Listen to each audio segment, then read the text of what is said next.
بسم اللہ الرحمن الرحیم۔ السلام علیکم۔ ایک غریب کسان کی شادی نہایت حسین و جمیل عورت سے ہو گئی۔ اس عورت کے حسن کی سب سے بڑی وجہ لمبے گھنے سیاہ بال تھے، جن کی فکر صرف اسے ہی نہیں بلکہ ان دونوں کو ہی رہتی تھی۔ ایک دن کسان کی بیوی نے اپنے شوہر سے کہا کہ کل واپسی پر آتے ہوئے راستے میں دکان سے ایک کنگھی تو لیتے آنا، کیونکہ بالوں کو لمبے اور گھنے رکھنے کے لیے انہیں بنانا سنوارنا بہت ضروری ہے، اور پھر میں کتنے دن ہمسائیوں سے کنگھی منگواتی رہوں گی۔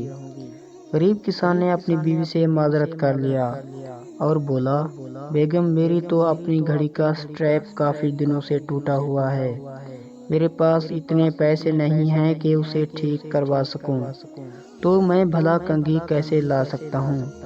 تم کچھ دن مزید ہمسائیوں کی کنگھی سے گزارا کرو، جب پیسے ہوں گے تو لے آؤں گا۔ بیوی اپنے شوہر کی مجبوری کو سمجھ رہی تھی، اس لیے زیادہ تکرار نہیں کیا۔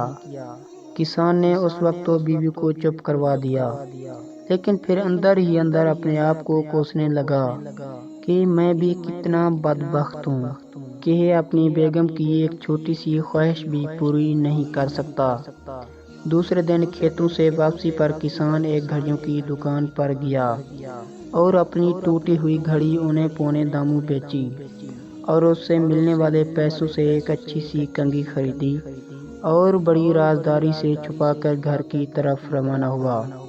اس نے سوچا، گھر جا کر بیوی کو سرپرائز دوں گا تو وہ بہت خوش ہوگی۔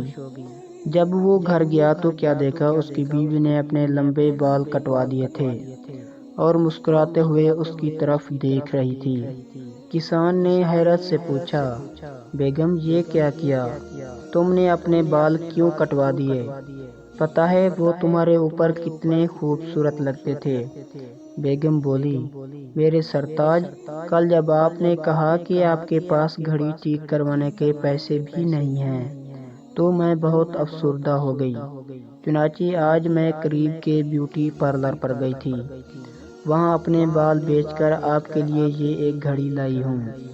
جب کسان نے اسے کنگھی دکھائی تو فرتے جذبات میں دونوں کی آنکھیں نم ہو گئیں۔